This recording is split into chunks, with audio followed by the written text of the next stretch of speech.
Part 2. How to create content that people will care to read and share with others. Most resources that I've examined while preparing for this very course will advise you to create great content and call it a day. I mean, what does it mean to create great content? Ain't the content you create great already? And how do you know if it's not? Well, I don't consider myself to be a content marketing superstar, but in the last few years I managed to make Ahrefs blog one of the best ones in the SEO space. And I think along the way I figured a few ingredients that will make your content great. Here they are: quality, uniqueness, and authority. Let me expand on each of them one by one. Quality. In all honesty, there's no shortage of advice on how to improve the quality of your content. So I'll just do a brief recap of the things that I'm sure you're already well familiar with. Here they are. Number 1. Learn to write well. Writing is a skill that almost anyone can learn and master.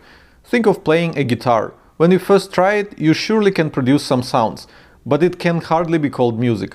But then you learn some chords, how to pick strings and so on. And after some time your friends are asking you to take the guitar and play them something. Same with writing. At first it will be very clumsy and tough to read.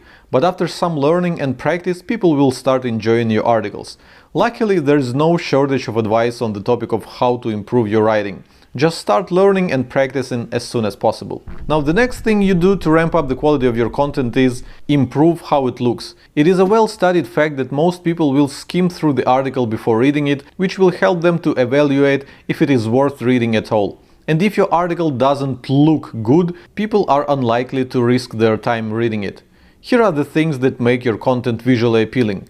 The design of your blog, quality images, short paragraphs, subheadings, quotes, lists, and all sorts of formatting tricks. All these things make your article pleasing to a human eye and transmit a message to your blog visitors that the author of the article invested quite some time to ensure pleasant reading experience. But let's move on. The last but not the least, you need to craft an eye-catchy headline. Headline is the only bit of your entire article that people will see on Twitter, Facebook, Google, and on the homepage of your blog, which means you only have about a dozen words to persuade people that your article is worth their attention. Writing headlines that lure people into your article is both art and science. There are many ready-made headline templates that you can try using, as well as many psychological tricks that will educate you to create your own attention-grabbing headlines. I won't teach you any of that because I'm not a professional copywriter, but there's one piece of advice that I can give you.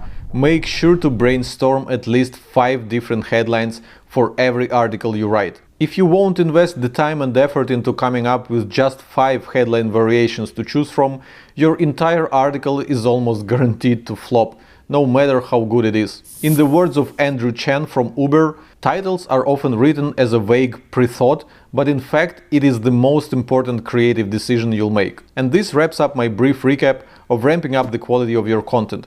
But in all honesty, all these things are just a proxy to the actual idea behind your article, which brings us to the second ingredient of great content: uniqueness. I see a rather upsetting trend in the blogging and content marketing space. When they go after some keyword, many people research everything that has already been published on the topic and then try to squeeze it all into a single article of theirs. But this way you're only creating a clone of existing content and not adding any extra value. And if it's a clone, it doesn't deserve more attention than the original.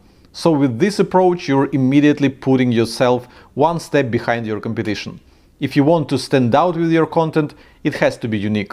So how to create unique content?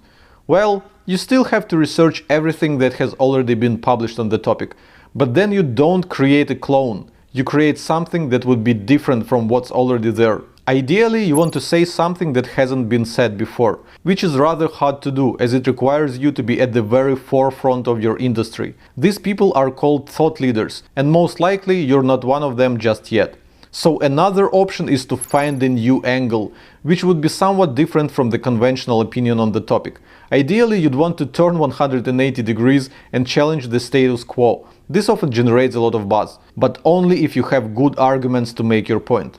And finally, if the above is not an option, you might simply try to explain the topic better. You might not be the thought leader of your industry, but you might be a great writer, teacher, and storyteller. If you invest enough time into finding better arguments, better proof, and better examples, you do have a chance to outperform the original piece on that subject. And now, here goes the last ingredient of great content: authority. Like I just mentioned, in order to say something entirely new and unique, you have to be at the very forefront of your industry.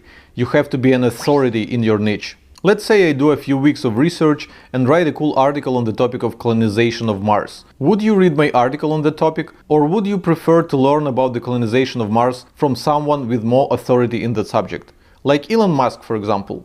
If you go to YouTube and search for his talks on that subject, you'll see that they get millions of views. That's because Elon Musk is probably the most qualified person in the world to talk about the colonization of Mars. So you know he can teach you a lot of things that you won't be able to find elsewhere. Hence the crazy amount of views. And that is a nice illustration of the impact that authority and credibility have on the content that you create. But what if you're not the Elon Musk of your industry? Does that mean that you're doomed to oblivion? Not at all. There's a simple trick to hacking authority that writers have been using for ages. Take a look at this article at Wait But Why that explains the colonization of Mars start to finish. It is super long, so you'll need a rather compelling reason to spend your time on it, right? Well, how about that? This article was co-written by Elon Musk. I bet now you're thinking that every paragraph of this post is totally worth your time, right? That's how you hack authority. If you're not the best person to talk about a certain subject, find that best person and interview them. Obviously, it is almost impossible to get a hold of a person like Elon Musk and interview them for your article. But I'm sure that whatever industry you're in, there are many high-profile people who are easily accessible. Think about journalists. This is one of the core duties of their profession, to find credible sources and use them in their writing. If you want to create great content, you need to be a journalist. Here's an example of our own article at Ahrefs blog, where we try to answer a question, how to become a marketing manager.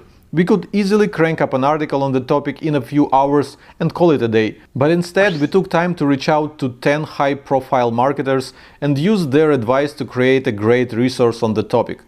As you can see, we featured all 10 of them early in our article so that to show our readers that there are quite a few very smart people behind what they're about to read.